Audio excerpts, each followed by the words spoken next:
Assalamualaikum warahmatullahi wabarakatuh. Innal hamdalillah nahmaduhu wa nasta'inuhu wa nastaghfiruh wa na'udzu billahi min shururi anfusina wa sayyiati a'malina. Man yahdihillahu fala mudilla lahu wa man yudlil fala hadiya lahu. Asyhadu an la ilaha illallah wahdahu la syarika lahu وأشهد أن محمدا عبده ورسوله لا نبي بعده. قال الله تعالى في القرآن الكريم يا أيها الذين آمنوا اتقوا الله حق تقاته ولا تموتن إلا وأنتم مسلمون.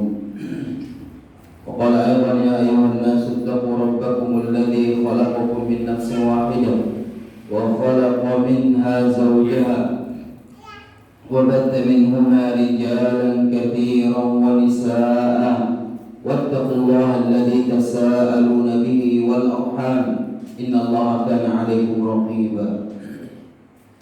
يا أيها الذين آمنوا اتقوا الله وقولوا قولا سديدا يصلح لكم أعمالكم ويغفر لكم ذنوبكم ومن يطع الله ورسوله فقد فاز فوزا عظيما. أما بعد فإن أصدق الحديث كتاب الله وخير الهدى هدى نبينا محمد صلى الله عليه وسلم وشر الأمور محدثاتها فإن كل محدثة بدعة وكل بدعة ضلالة وكل ضلالة في النار. أيها المسلمين والمسلمات رحمني الله وإياكم وإياكن جميعا. Alhamdulillah, sebagai hamba Allah Subhanahu wa taala yang fakir, yang butuh atas nikmat-nikmat Allah Subhanahu wa taala, dan tidak ada seorang pun dari makhluk Allah di atas muka bumi ini melainkan membutuhkan nikmat Allah Azza wa Jalla ini. Walau sekejap mata tidak ada orang bisa luput dari nikmat Allah. Oleh karenanya kewajiban bagi kita sebagai hamba Allah yang fakir, yang betul-betul miskin, yang betul-betul kita butuh kepada Allah Azza wa Jalla dengan kebutuhan yang sangat-sangat darurat, ya. Karena kalau bukan pertolongan dan nikmat dari Allah, niscaya tidak akan bisa kita hidup di atas muka bumi ini. Apa kewajiban kita? Untuk senantiasa bersyukur kepada Allah Subhanahu wa taala, memuji kepada Allah atas segala nikmat-nikmat yang Allah karuniakan kepada kita. Nikmat sehat, nikmat waktu luang, nikmat kita diberikan kesempatan, nikmat kita masih bisa hidup. Tujuannya apa? Tujuannya untuk kita semakin memperbaiki keadaan kita agar menjadi lebih baik daripada sebelumnya. Karena kita semua akan kembali kepada Allah Subhanahu wa taala. Fa inna lillahi wa inna ilaihi raji'un. Kita semua adalah Allah yang memilikinya dan kita semua pasti akan diambil kembali oleh yang memilikinya, yaitu Allah Tabaraka wa taala. Oleh karena itu, persiapkanlah bekal-bekal terbaik kita. Sebagaimana orang akan meninggalkan kampung halamannya, sebagaimana orang akan pergi berpisah, maka persiapkan segala bentuk persiapan jangan sampai kita menyesal kemudian, karena bekal-bekal tersebut hanya bisa kita siapkan saat kita berada di dunia. Di akhirat kelak sudah tidak ada lagi kesempatan untuk mempersiapkan hal itu. Bagaimana sering diingatkan di dalam Al-Quran, ya ayyuhalladzina amanu taqullaha wal tanzur nafsum ma qaddamat lighad. Allah ingatkan kita dalam banyak ayatnya agar kita berbekal. Wa tazawwadu fa inna khairaz zadi taqwa. Berbekalah kalian dan sebaik-baik bekal adalah ketakwaan kepada Allah Subhanahu wa taala. Demikian pula Nabi alaihi wasallam dalam banyak hadisnya mengingatkan kita agar kita berbekal dengan ketakwaan ini atau berbekal dengan amal saleh ini. Bukankah Nabi telah mengingatkan kita dalam salah satu hadisnya, ittaqillaha haitsu ma kunta, bertakwalah kalian kepada Allah dimanapun berada. Artinya ini sebagai bekal bagi kita semua. Apapun profesi kita, siapapun Anda, keturunan apapun kita, nasab kita sampai kepada nasab tertinggi dan terhormat pun tetap kita harus mempersiapkan diri dengan apa? Dengan ketakwaan kepada Allah Azza wa Jalla, dengan banyak beramal saleh semasa ya Allah memberikan usia dan kehidupan bagi kita. Jangan sampai kita menyesali hal tersebut di kemudian hari. Kemudian juga sahabat Ali bin Abi Thalib radhiyallahu taala anhu mengingatkan juga dalam ya salah satu asar atau perkataan dari beliau disebutkan oleh Imam Bukhari dalam sahihnya bahwasanya beliau mengatakan ya wa kunu abna al-akhirah wa la takunu min abna'i ad-dunya. Ya, jadilah kalian pengikut-pengikut akhirat. Jangan kalian menjadi pengikut atau budak-budak dunia semata. Tapi jadilah kalian hamba-hambanya Allah, hamba-hambanya akhirat. Artinya orang yang betul-betul mempersiapkan dirinya untuk ya keselamatan akhiratnya. Wal akhiratu khairun wa abqa. Karena akhirat itu jauh lebih baik dan lebih abadi. Maka kita harus persiapkan diri kita untuk sesuatu yang abadi. Adapun di dunia ya sepandai, sehebat, sepintar apapun kita mempersiapkan bekal kita di dunia ini untuk kehidupan dunia semata, semua itu akan sirna. Ya, orang sudah lelah-lelah bangun rumah lantai 5 misalkan, ternyata besoknya apa? Ya, baru setelah terima dengan si pemborong rumah, qadarullah ajalnya apa? Tiba. Apa yang bisa dia nikmati? Itulah dunia. Tapi kalau akhirat tidak ada yang sia-sia. Innallaha la yudhi'u ajral muhsinin. Allah tidak akan pernah sia-siakan amal kebaikan orang-orang yang telah berbuat kebaikan di dunia ini. Jangan pernah antum merasa khawatir dengan amal perbuatan. Sekecil apapun dari ketaatan, dari sunnah yang pernah kita hidupkan, pasti kita akan tunai hasilnya. Ya, kita akan menuai hasilnya nanti di akhirat kelak. Karena janji Allah tidak pernah Allah akan sia-siakan amalan orang-orang yang telah berbuat kebaikan di dunia. Tapi kalau di dunia kita mempersiapkan segala sesuatu untuk dunia semata, ada dua kemungkinan. Mungkin kita nikmati tapi tidak sepenuhnya.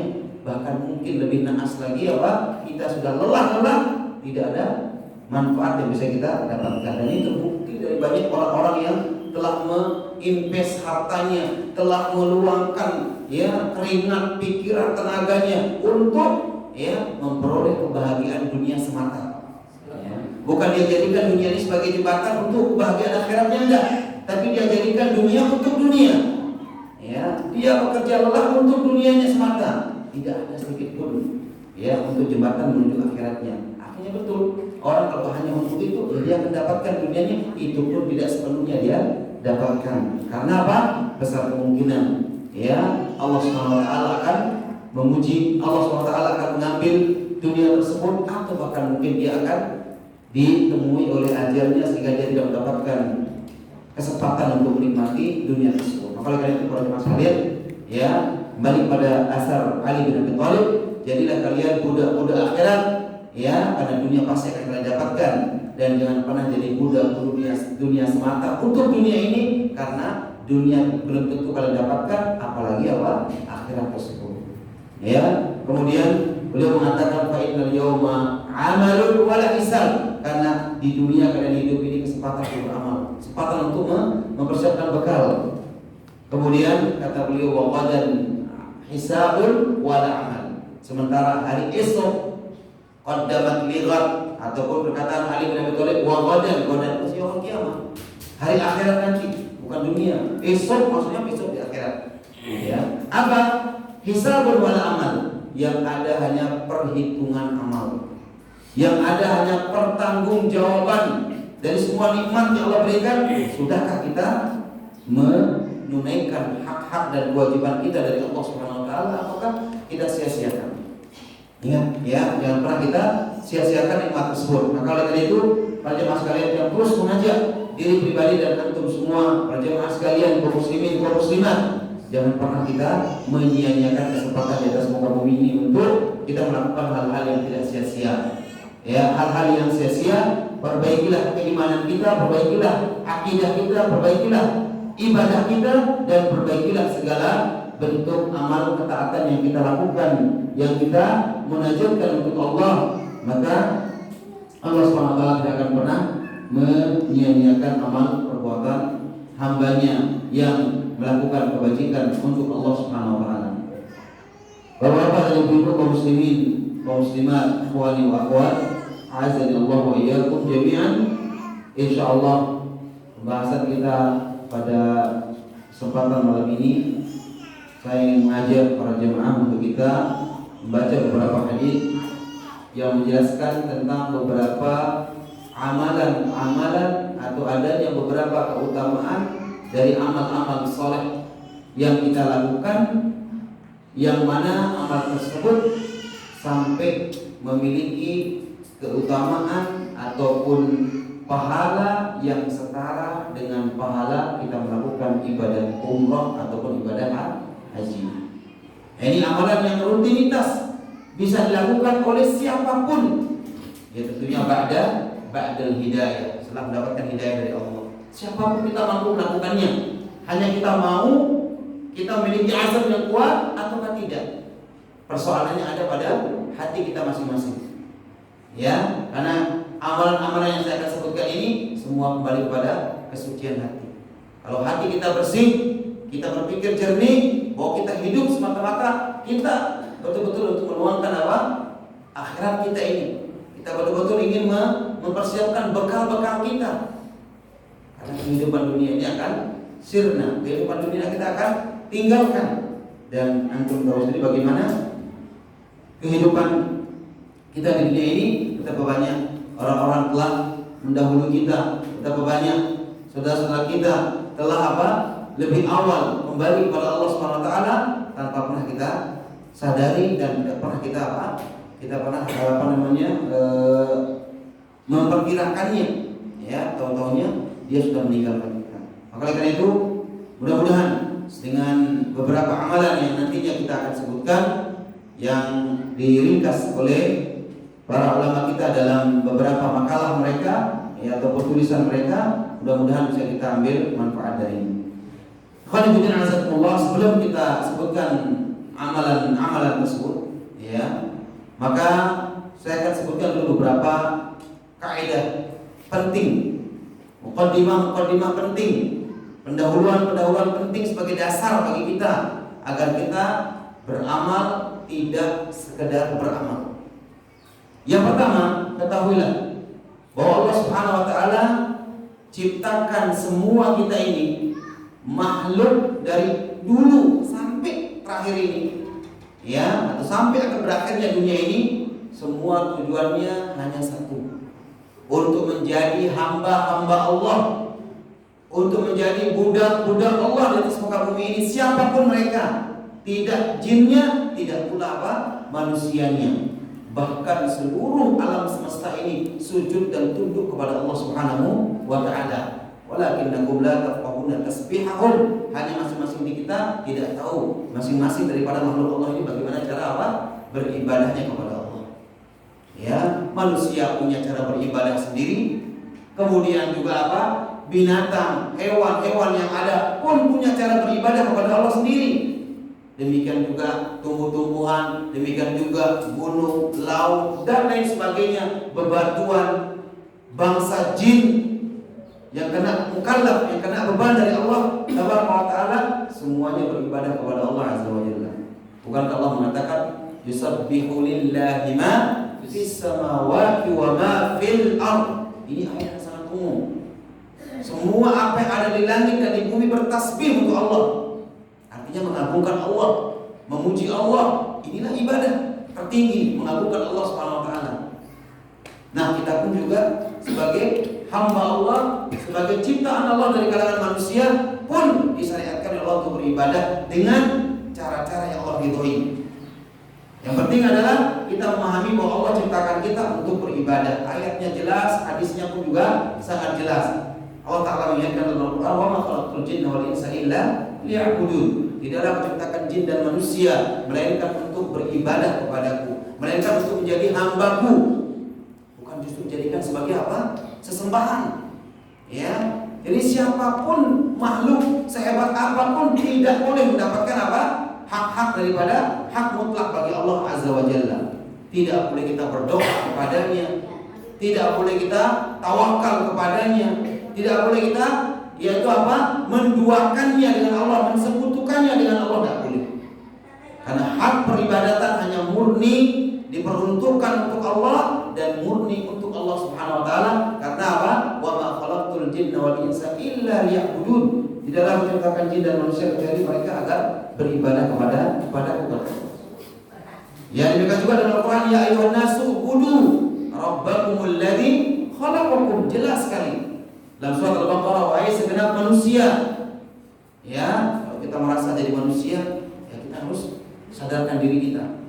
Semua yang di atas muka bumi adalah manusia, ciptaan Allah Subhanahu wa taala, dipanggil oleh Allah, ya ayuhan nas, wahai segenap manusia. Dalam bahasa Arab, an-nas ma'rifat dengan alif lam. Ini menunjukkan bahwa semua manusia masuk, kaya, miskin, mau keturunan Arab, mau bukan Arab, ya, mau dia berkulit hitam, berkulit sawo matang dan seterusnya, berkulit putih, dan siapapun nasab-nasab mereka kena dalam keumuman ayat ini. Dipanggil oleh Allah, khitabnya ditujukan kepada mereka. Ya ayuhan nas, hai segenap manusia, u'budu rabbakum, sembah Tuhan kalian. Siapa Tuhan kalian yang patut disembah? Alladzi khalaqakum, yang telah menciptakan kalian. Dan tanyakan semua manusia pasti yakin yang telah menciptakannya adalah Allah Taala. Tapi namun banyak ya yang kita sayangkan di kalangan manusia tidak menyadari, tidak kembali mengoreksi, memperbaiki keimanan dan keyakinan mereka dalam hal rububiyah Allah. Karena rububiyah Allah mereka sepelekan, akhirnya alhamdulillah berdampak kepada uluhiyahnya Allah Taala, yaitu hak prerogatif bagi Allah untuk disembah semata. Ya, akhirnya muncullah berbagai macam kesyirikan, muncul berbagai macam amalan-amalan yang menserikatkan Allah dengan makhluknya. Yang semestinya dia harus sujud hanya kepada Allah, sujud kepada makhluk Allah. Yang semestinya dia hanya berdoa dan bergantung hanya kepada Allah, berdoa dan bergantung kepada selain Allah. Yang semestinya keyakinan dia segala sesuatu tidaklah terjadi kecuali dengan takdir Allah. Akhirnya apa? Mulailah mereka menisbahkan perkara-perkara tertentu bahwa mereka lah yang melakukan hal-hal tersebut. Ya, keyakinan mereka bahwa ada benda-benda tertentu lah yang menjadikan apa? Terjadinya kejadian ini, atau yang menyebabkan terjadinya ini dan itu. Seperti yang banyak kita dengar ya, masalah terjadinya apa? Musibah-musibah betapa banyak di antara manusia yang justru menyadarkan kejadian tersebut adalah ini perbuatan-perbuatan daripada ya orang-orang yang disekutukan oleh orang-orang yang bergantung kepada selain Allah Taala. Entah mereka memiliki keyakinan ini karena ya terjadinya gempa umpamanya, mereka mengatakan bahwa penghuni daripada hutan, gunung, laut dan semisalnya ya mereka tidak mendapatkan hajat dan tidak terpenuhi keinginan mereka. Akhirnya mereka apa? Melakukan ya hal-hal tersebut. Jadi banyak sekali perkara-perkara yang harus kita luruskan di dalam keyakinan kita kepada Allah Taala. Ini poin pertama. Poin kedua, ketahuilah bahwa ibadah yang akan kita persembahkan untuk Allah, yang kita dengannya diciptakan oleh Allah untuk beribadah kepadanya, tidak akan pernah baik dan benar, atau tidak akan pernah makbul, diterima di sisi Allah, sampai ibadah tersebut mengikuti aturan yang telah ditetapkan oleh Sang Pencipta, yaitu Allah Taala. Allah memiliki alur-alur dan aturan-aturan. Bahasa orang sekarang ada aturan mainnya beribadah ini. Tidak asal kita menyembah dan menyembah, tidak asal kita beribadah dan beribadah. Karena kalau itu menjadi hal yang penting bagi seorang, maka apalah artinya teguran-teguran dari Allah Taala? Apalah artinya teguran-teguran dari Nabi SAW ya tentang ibadahnya orang Yahudi, tentang ibadahnya orang-orang Nasrani, tentang ibadahnya orang Majusi dan lain sebagainya. Kalau yang penting ibadah, yang penting kita mau melaksanakan ibadah misalkan, cukup di situ, tentu tidak ada manfaatnya kita mengingatkan umat agar jangan seperti orang Yahudi, seperti orang Nasrani atau yang lainnya. karena hampir semua mereka juga beribadah. Hanya saja mereka beribadah apa? Menurut kemauan mereka. Ini letak permasalahannya. Maka oleh karenanya Allah Taala yang telah menciptakan kita, mengetahui kadar kita, dan mengetahui hikmah daripada penciptaan manusia dan jin tersebut. Kemudian Allah memberikan beban. Allah lebih tahu tentang beban itu. Salah satunya ibadah, beban terbesar adalah ibadah kepada Allah Subhanahu wa taala yang diberikan sebagai amanah bagi kita semua. Nah, untuk merealisasikan ibadah tersebut, Allah telah memfasilitasi kita. Allah telah melengkapi aturan bermainnya. Ya, bagaimana? Allah telah menurunkan Al-Quran, hudan lil muttaqin, sebagai petunjuk bagi orang-orang yang mau bertakwa kepada Allah Azza wa Jalla. Artinya, kalau kita sudah diberikan buku petunjuk oleh Allah, diberikan kita acuan, pedoman, berarti kewajiban bagi kita untuk selalu berpegang dan bergantung dengan pegangan tersebut. Jangan sampai kita lepaskan. Ya, makanya wa'tasimu bihablillahi jami'an wala tafarraqu. Berpegang teguhlah kalian dengan tali Allah yang kokoh, ya, jangan sampai kalian bercerai-berai. Artinya kita harus kembali kepada Al-Qur'an. Dzalikal kitab la raiba fihi hudan lil muttaqin. Ini adalah kitab, yaitu Al-Qur'an, kata Allah, yang mana Al-Quran ini tidak ada keraguan di dalamnya, tidak ada yang perlu kita khawatirkan, tidak ada yang perlu kita cemaskan. Namun itu adalah hudan bagi orang yang bertakwa. Maka bagaimana? Ya, kembali kepada Al-Quran di dalam kita mau beribadah kepada Allah. Yang kedua, untuk melengkapi hikmah daripada penciptaan jin dan manusia yang akan menjalankan suatu amanah yang besar dari Allah berupa ibadah ini, Allah turunkan para rasul. Allah utus kepada para umat atau segenap umat para utusan. Allah utus Nabi Nuh, Allah utus Nabi Ibrahim, Nabi Musa, dan lain sebagainya. 25 nabi yang banyak kita kenal, yang kita ketahui, ya, dari kalangan para nabi dan para rasul, khususnya ulul azmi, dan khususnya lagi Nabi kita Muhammad sallallahu alaihi wasallam yang diutus untuk kita semua selaku umat yang terakhir, selaku nabi yang terakhir yang diutus oleh Allah, yaitu umat Muhammad alaihi salatu wassalam. Maka dengan dua ini, Bapak Ibu sekalian, para jemaah sekalian, barulah kita bisa merealisasikan bagaimana kita berubudiyah, menghamba dengan penghambaan yang sesungguhnya kepada Allah Azza wa Jalla. Jadi bukan Allah ciptakan kita terus lepas itu saja, enggak. Kita tidak terikat misalkan, enggak. Ya, kita tidak bermain sesuai dengan aturan mainnya yang telah ditetapkan oleh Allah, enggak. Ya, tapi kita diikat oleh aturan-aturan bermain kita dalam ibadah ini dengan dua hal tadi. Allah ikat kita dengan diturunkan di Al-Quran, maka kita harus kembali pada Al-Quran sebagai pedoman bagi kita agar kita tidak ngawur di dalam kita berkeyakinan, di dalam kita beribadah, di dalam kita menjalankan perintah-perintah Allah, kita kembali kepada Al-Quran.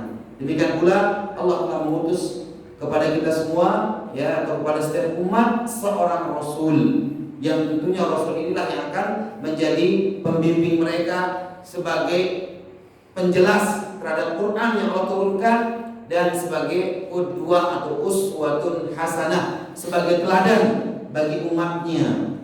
Dan telah ada pada diri Nabi kita yang mulia semua itu dan telah lengkap. Ya, maka kita harus mengikuti apa yang datang daripada Rasul kita yang mulia alaihi salatu wassalam. Dan hakikatnya Al-Quran dan hadis, Al-Quran dan Sunnah, dua hal yang tidak bisa terpisahkan. Ketika Anda mengaku Anda yakin dan beriman terhadap Al-Quran, maka mau tidak mau Anda harus kembali kepada Sunnah Rasul alaihi salatu wassalam. Karena tidak mungkin Anda berpegang dengan Al-Quran tapi Anda menolak Rasul, tidak mungkin. Karena di Al-Quran itu penuh isinya apa? Perintah untuk mentaati Rasul. Dan kamu tidak akan bisa mengamalkan Islam, mengamalkan ibadah ini kecuali petunjuk daripada Rasulullah SAW. Demikian pula ketika kita mengaku kita ingin berpegang teguh dengan sunnah, ya, berpegang teguh dengan, yaitu apa? Nabi kita yang mulia atau syariat yang dibawa oleh beliau, mau tidak mau kita secara otomatis juga harus kembali kepada Al-Quran. Maka dua hal tidak bisa dipisahkan. Kayak lucu kalau ada orang bilang saya cukuplah, tidak perlu hadis, tidak perlu kita sunnah tidak perlu, cukup Quran saja, ya, sehingga ada istilah apa? Mereka menisbahkan diri mereka kepada Quraniyun. Ya, orang-orang mencukupkan diri dengan Quran. Quraniyun katanya orang-orang yang berpedoman hanya dengan Quran. Ya, sehingga sholat dibuat-buat. Ya, kemudian nanti apa? Ibadah-ibadah lain yang tidak ada perincian satu persatu daripada amalan tersebut dibuat-buat oleh mereka akhirnya. Nah, ini alhamdulillah sebenarnya maksud mereka hanya satu, ingin cari apa? Ya, ingin cari ketenaran. Ingin cari kepopuleritasan supaya dikenal, ada yang ketawa dengan duit. Ya, sempat ada di Mataram, tapi alhamdulillah ya, hal ini sampai kepada ya orang-orang yang memiliki wewenang, kemudian akhirnya apa? Ditutup. Dan mungkin daerah-daerah lain mungkin ada. Ya, jadi ingin berkembang, ingin menyebarluaskan paham ini. Ya, namun alhamdulillah ya hal itu sampai kepada pihak aparat dan cukup meresahkan. Ya, mereka sudah mulai membuat beberapa lembaga, beberapa kantor cabang dan semisalnya. Tapi alhamdulillah tadi didatangi oleh beberapa dari aparat dan juga dibarengi oleh orang-orang yang memiliki wewenang dalam ini. Ya, di antaranya adalah Kementerian Agama. Akhirnya apa? Dinasihati dan diingatkan dan sudah bubar. Jadi ini sangat jauh sekali. Ya, ini betul-betul ingin menyesatkan umat daripada jalan yang sesungguhnya. Bagaimana dia berpegang kepada Al-Quran tok, Al-Quran saja, tapi tidak mau kepada sunnah. Padahal di Al-Quran isinya penuh dengan apa? Perintah untuk berpegang teguh kepada sunnah. Bukankah Al-Quran mengatakan wa ma atakumur rasul fakhudhu wa ma nahakum anhu fantahu. Apa yang dibawa oleh Rasul ambil, apa yang dilarang jauhi. Jelas. Tidak mau berpegang pada sunnah. Cukup sudah kata Quran saja. Jadi apa yang dibawa sama Nabi tidak perlu kita amalkan, cukup dengan Quran. Bagaimana? Sebaliknya juga tidak bisa. Kita cukup dengan Nabi saja, Quran dah. Dan Nabi semuanya isinya adalah Al-Quran. Makanya Aisyah radhiyallahu anha, istri beliau, keketuaan isi sahabat. Apa akhlak Rasul? Ya, apa akhlak Rasul alaihi salatu wassalam. Kemudian Aisyah istri beliau menjawab apa? Karena dia paham, dia faqihah, dia orang yang cerdas, dia orang yang alim dari kalangan para sahabiat, sahabat-sahabat wanita atau kaum mukminat, ya ummul mukminin, ibunya para kaum muslimat, yaitu Aisyah radhiyallahu anha, putri tercintanya Abu Bakar As-Siddiq radhiyallahu taala anhu. Apa kata beliau? Kana khuluquhu Al-Quran. Akhlak Nabi itu selaku Al-Quran. Sallallahu alaihi wasallam. Semua Anda mau berbicara tentang Rasul, Quran itu intinya sudah. Ya. Apa yang Anda temukan di Al-Quran itulah yang ada pada diri Rasul sallallahu alaihi wasallam. Ini keistimewaan yang diberikan kepada beliau. Makanya laqad kana lakum fi Rasulillah uswatun hasanah. Jelas teladan sudah. Tidak bisa kita main-main dengan sunnah yang dibawa oleh Rasul sallallahu alaihi wasallam ini. Ya. Maka oleh karena itu ini dua poin atau poin yang kedua daripada perkara yang perlu kita ketahui, bahwa untuk merealisasikan ubudiyah yang sesuai atau yang sesungguhnya kepada Allah sehingga menjadi ibadah yang diterima, harus kita berpedoman kepada Al-Quran dan Sunnah. Kemudian hal yang lain yang ketiga, bahwa segala bentuk ibadah yang kita lakukan, adalah hendaknya ibadah tersebut kita lakukan atas dasar ketulusan, keikhlasan. Bukan kita beribadah karena terpaksa, bukan kita beribadah karena kepentingan yang semua itu akan merusak apa? Nilai-nilai ubudiyah kita kepada Allah. Entah kepentingan dunia, kepentingan pribadi, kepentingan politik dan lain sebagainya, tidak. Kita ingin beribadah kepada Allah murni karena Allah Subhanahu wa taala. Saya sholat ini murni karena Allah. Saya baca Quran murni karena Allah. Saya menuntut ilmu murni karena Allah. Saya berinfak sedekah murni karena Allah. Saya membangun masjid murni karena Allah. Semua ibadah yang kita akan bangun harus kita berusaha untuk melandasinya dulu. Perbaiki niat kita supaya amal kita ini tidak sia-sia. Ya, karena betapa banyak amalan ini para jemaah sekalian, kalau tidak didasari dengan ketulusan dan keikhlasan, atau dipersembahkan hanya untuk Allah semata, maka amalan tersebut akan sia-sia. Bukankah orang-orang kafir dijadikan amalnya oleh Allah yang banyak sekali, yang sangat-sangat luar biasa amal mereka ini. Mereka melakukan amal-amal kebaikan tersebut, tapi ternyata Allah apa? Hukumi amalan mereka dengan apa? Dengan debu, atau diibaratkan seperti debu yang berterbangan, sia-sia dan marak kapok berterbangan, marak debu dan manfaat. Kenapa? Karena luput dari mereka satu pondasi amal, yaitu bahwa mereka beramal bukan untuk Allah Azza wa Jalla. Mereka tidak ikhlas karena Allah Subhanahu wa taala. Allah yang menghukuminya dan Allah Maha tahu hati seorang hamba.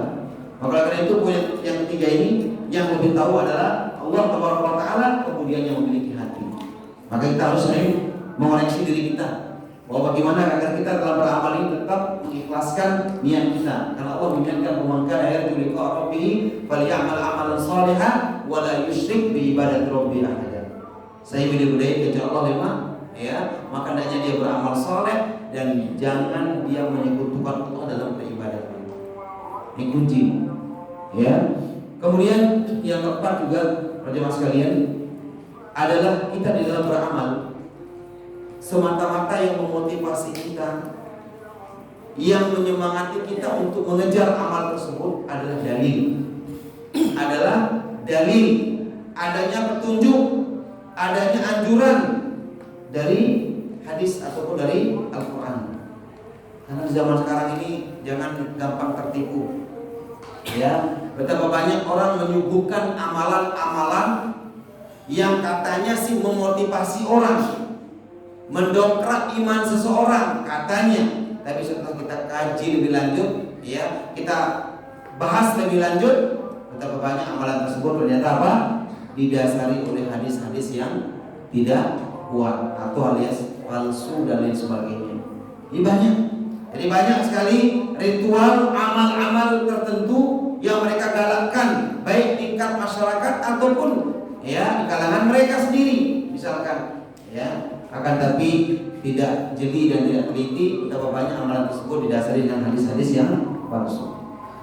Ya, tidak ada suatu contoh misalkan, ya, disebutkan oleh salah satu dari tokoh-tokoh mereka atau salah satu dari aktivis dakwah mereka, ya, nasihat mereka atau penggerak mereka mengatakan saya serius mun tuan guru, mun kiai, mun habib misalkan, atau mun ulama, mun dua serius pada mana pahala marak memerdekakan 100 budak misal, itu disebut salah satu.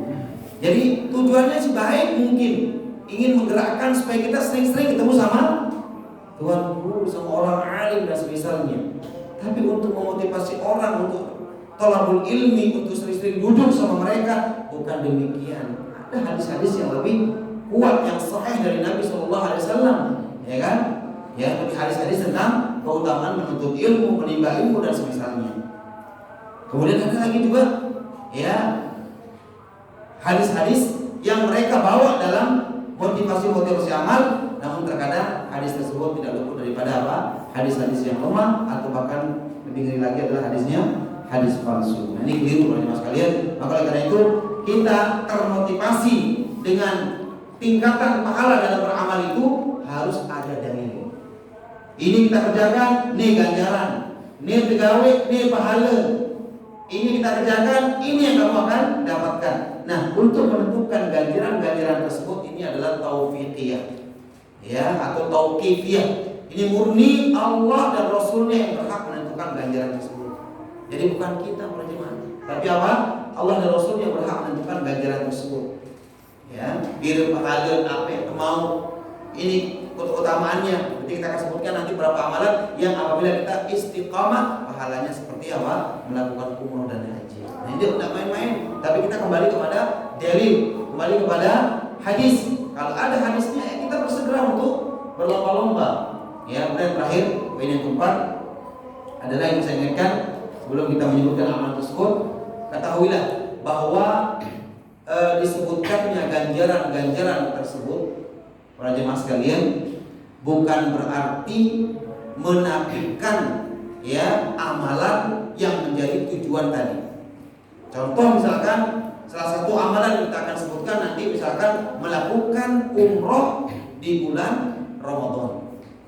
Ya, melakukan umroh di bulan apa? Ramadan. Apa keutamanya? Seperti haji bersama Nabi SAW.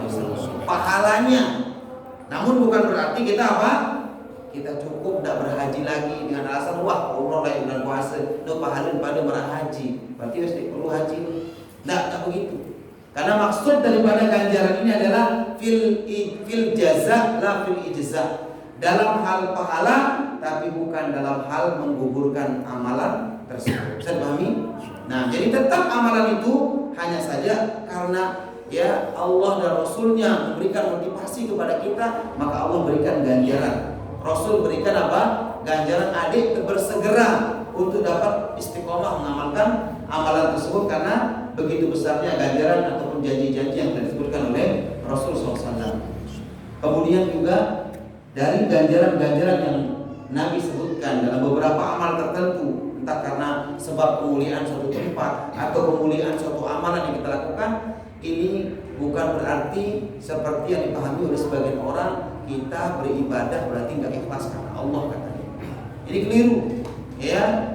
Jadi kita beribadah ketika mengharapkan ganjaran-ganjaran tadi, ini tidak merusak nilai keikhlasan kita. Karena apa? Karena yang menyebutkan keutamaannya adalah Nabi sendiri. Dan memang Nabi nyuruh kita juga untuk beribadah itu mohon surga kepada Allah Azza wa Jalla. Bahkan kalau kamu minta surga, kata Nabi, jangan tanggung-tanggung. Minta surga apa? Firdaus yang tertinggi. Surga yang tertinggi, yang atapnya adalah arsy Allah Subhanahu wa taala, sehingga sana Allah Azza wa Jalla. Ya, jangan tanggung-tanggung. Maka oleh karena itu para jemaah sekalian, ketika kita beribadah, kita berharap pahala, kita berharap ganjaran dari Allah Taala, bukan berarti kita pilih untuk beribadah karena upah doang deh. Ya. Karena pahala ini kaitannya kapan? Di akhirat. Keutamaan yang tadi disebutkan apa kita rasakan di dunia enggak? Ya, tapi kita berharap semua ganjaran yang akan disebutkan dalam amal-amal tertentu itu harapan kita untuk akhirat kelak. Ada yang jadi bekal, lemah wa tazawwadu fa inna khairaz zadi taqwa. Berbekalah kalian sebagai bekal ketakwaan. Salah satunya kita termotivasi mengamalkan amalan-amalan saat datang dengan Nabi yang memiliki dalil-dalil tentang keutamaan. Ganjarannya berlipat-lipat misalkan. Ini yang memotivasi kita sebagai tabungan untuk akhirat kita. Sehingga ada sebagian paham dikanggo beribadah karena upah. Amun upah dunia ditekanggo. Lalu upah akhirat kanggo memang itu tujuan. Kita beribadah untuk mengejar upah akhirat itu sangat luar biasa. Dan upah akhirat tertinggi adalah apa? Surga Allah. Namun perlu diingat, surga Allah tidak bisa sebanding dengan amal perbuatan kita. Ini kan sekedar motivasi, bukan berarti sekedar mensolat, bau bayar surga Allah, enggak. Bahkan Nabi ditanya, ya, tidak ada seorang di antara kalian masuk ke dalam surga kecuali apa? Kecuali dengan apa? Tidak ada seorang masuk ke dalam surga dengan amalnya, kata Nabi. Bertanya para sahabat, wala anta ya Rasulullah? Pelungguh juga enggak Rasulullah? Enggak masih aku. Illa an yataghammadani Allah bi rahmatih. Kecuali aku lebih rahmat insyaallah. Artinya kita semua beramal ini sekedar ikhtiar ya jemaah. Ya, bahwa rahmat Allah tetap yang paling besar adalah kita masuk ke dalam surga, masuk kepada janji-janji yang disebutkan tadi, rahmat Allah nomor sekian. Dengan gaya-gaya nani, wah bangun masjid selesai, wah ke infak sekian miliar misalkan. Apakah itu jaminan untuk membeli surga Allah? La, kalla summa. Tidak para jemaah. Tidak gampang itu beli surga Allah dengan amal perbuatan. Rahmat dengan Allah sangat penting. Ya, bagaimana kita beribadah kepada Allah selalu memohon rahmat dari Allah Azza wa Jalla, adik teman kita surga. Akan tetapi untuk meraih rahmat dan ridho Allah ini perlu kita melakukan hal-hal untuk mendekatkan diri kepada Allah, yaitu dengan mengamalkan ketaatan atau mengamalkan sunnah-sunnah yang diajarkan oleh Nabi Sallallahu Alaihi Wasallam. Baik, kaum muslimin azza wa jalla jami'an. Ya, di sini saya akan sebutkan secara singkat saja ringkasan daripada amal-amal yang dimaksudkan adalah yang pertama melaksanakan sholat 5 waktu secara berjamaah di masjid. Saya tambahkan bagi kaum laki-laki. Adapun wanita maka apa? hukumnya hanya diperbolehkan saja kalau menginginkan ikut berjamaah bersama kaum laki-laki. Nah, ini amalan sederhana para jemaah. Lalu nuwai dengan apa? Melalaikannya. Ya, terlepas daripada hukumnya wajib, sunnah muakkadah, tapi lihat ganjarannya ini. Kalau kita hanya debat-debat masalah hukum, kapan kita bisa menegakkan sunnah yang mulia ini? Ya, kita mau berjamaah di masjid yang keutamaannya luar biasa. Nabi mengatakan man masya ila sholatin maktubatin fil jama'ati fa hiya kahajjatin. Siapa yang berjalan menuju sholat wajib berjamaah, maka ia mendapat pahala seperti berhaji. Ya, ia mendapat pahala seperti apa? Berhaji. Nah, tertarik kita semua, kita tertarik. Luar biasa keutamaan yang disebutkan oleh Nabi SAW ini. Wa man masya ila sholatin tatawwu. Siapa yang berjalan menuju masjid untuk melaksanakan salat tatawwu, salat sunnah, fa hiya ka umratin nafilah, maka apa? Maka dia pahalanya seperti umroh yang sunnah. Jadi luar biasa. Datang ke masjid berjamaah, ini keutamaannya marak dengan berhaji. Berarti setiap hari alhamdulillah Allah mudahkan, makanya datang ke masjid berjamaah ini taufik dari Allah. Ini itu remehan, ini itu ya sepelean. Kalau ada kesempatan segera berlomba-lomba. Ya, jangan sampai kita ketinggalan. Kemudian dan hadisnya banyak sekali, tidak hanya hadis tadi, ya juga hadis-hadis yang lainnya. Namun ya karena waktu dan mungkin kita sebutkan semuanya hadisnya. Yang kedua adalah berdiam di masjid selesai sholat jamaah subuh, kemudian melakukan sholat sunnah yang mengikutinya. Itu apa? Sholat sunnah syuruk, atau yang dikenal dengan sholat isyraq.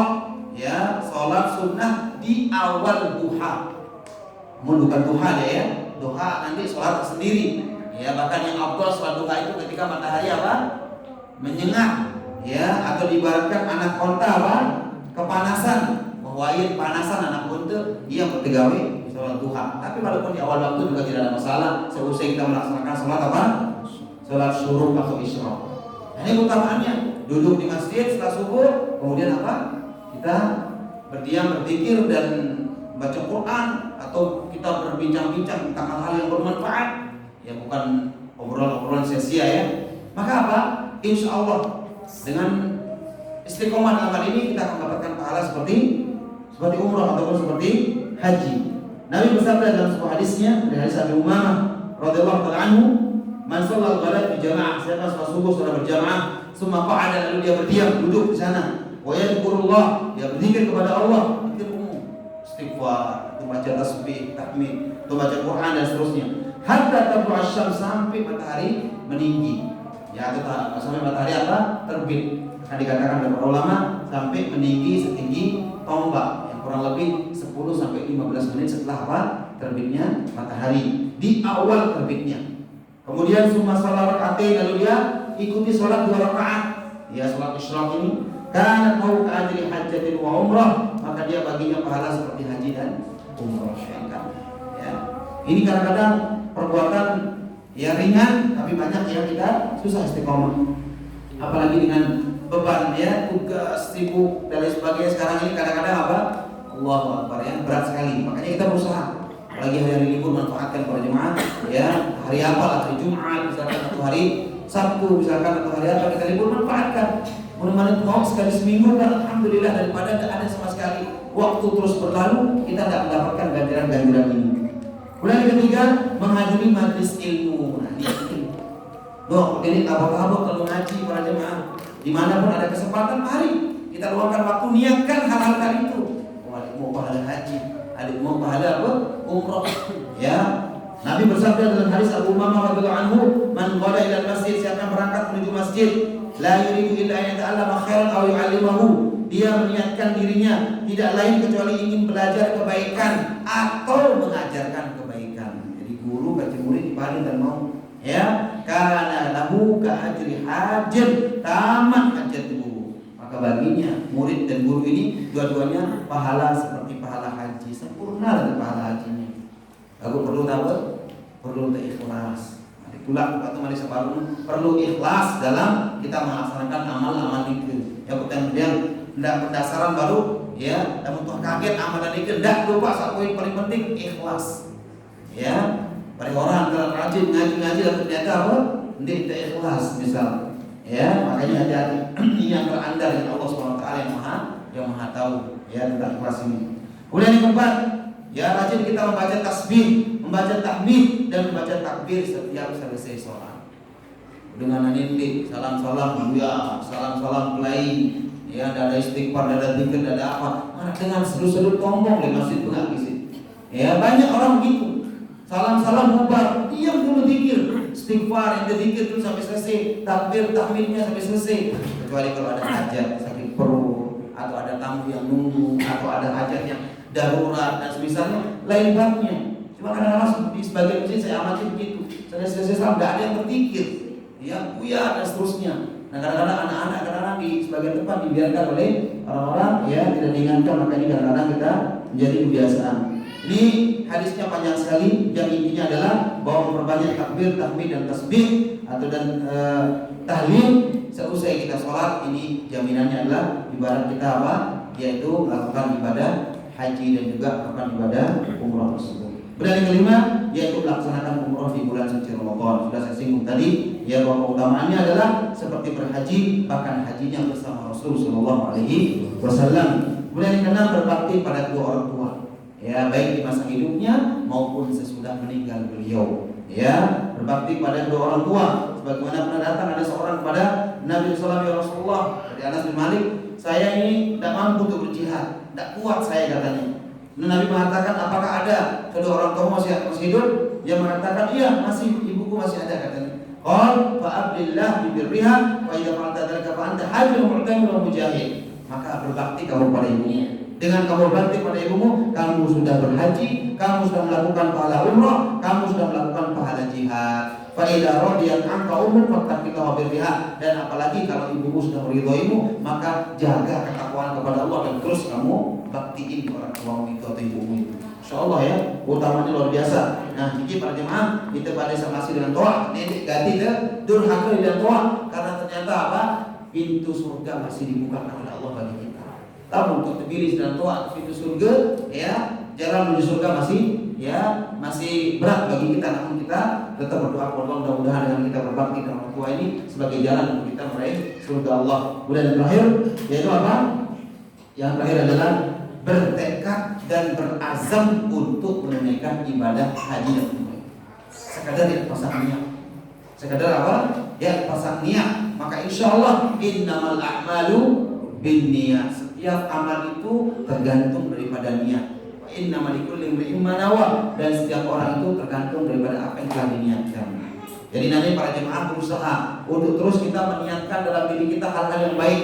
Niatkan sekalipun kita belum mampu mengamalkannya. Bukankah Nabi mengatakan man hamma bi hasanatin falam ya'malha katabaha Allahu indahu hasanatan wahidah. Saya berniat baik walaupun belum sempat mengamalkannya, maka Allah tulis pahala satu. Kalau diamalkan 10 hasanat 10 ila 70 dhifin, sampai 70 kali lipat, bahkan 700 kali lipat. Bayangkan ini keutamaan orang yang meniatkan kebaikan. Ya. Jadi apapun silakan kita berniat untuk kebaikan, sekadar pasang niat. Ya, maka mudah-mudahan Allah SWT senantiasa membimbing kita untuk kita meniatkan hal-hal yang baik pada diri kita. Apapun amal tersebut, para jemaah sekalian, kita berusaha untuk berniat, ya. Walaupun mungkin di mata kita, di perhitungan kita kayaknya agak berat. Kalau misalkan kita materi sedikit, kemampuan sedikit, mau haji kayaknya berat di mata kita. Tapi ingat, di mata Allah, di hitungan Allah tidak sama dengan hitungan kita. Kita mungkin hanya melihat dari diri kita, tapi Allah punya 1000 cara, Allah punya bermacam cara untuk bisa kita mendapatkan apa yang menjadi harapan kita. Maka oleh itu para jemaah, didik remehan rahmat dengan Allah Taala ataupun anugerah dari Allah yang secara tiba-tiba. Insya Allah dengan kita berdoa, dengan kita istiqomah, dengan kita niat baik, Allah pasti akan sampaikan. Ya. Mudah-mudahan apa yang kita sampaikan ini betul-betul menggerakkan jiwa kita semua para jemaah untuk kita terus aktif di dalam kita melaksanakan amal-amal tadi. Mudah-mudahan Allah memberikan kemudahan bagi kita semua. Barangkali ini 7 amalan yang bisa kita saling mengingatkan, ya, karena ini amalan dalam kehidupan sehari-hari. Namun terkadang kalau kita tidak saling mengingatkan, tidak saling memotivasi, ya tadi saya bilang waktu berlalu begitu saja, kesempatan berlalu begitu saja tanpa memberikan manfaat bagi kita. Dan mudah-mudahan apa yang saya sampaikan ini bisa menjadi teguran bagi saya pribadi dan para jemaah sekalian. Dan mudah-mudahan apa yang saya sampaikan bisa dipahami maknanya. Dan kalau ada yang keliru mohon dimaafkan. Aku lupa oleh hada wa astaghfirullahaladzim wa lakum wa lisa'il muslimin min kulli dhanbin fastaghfiruh. Kita tutup dengan doa majelis. Subhanallah wa bihamdika asyhadu an la ilaha illa anta astaghfiruka wa atubu ilaik. Assalamualaikum warahmatullahi wabarakatuh.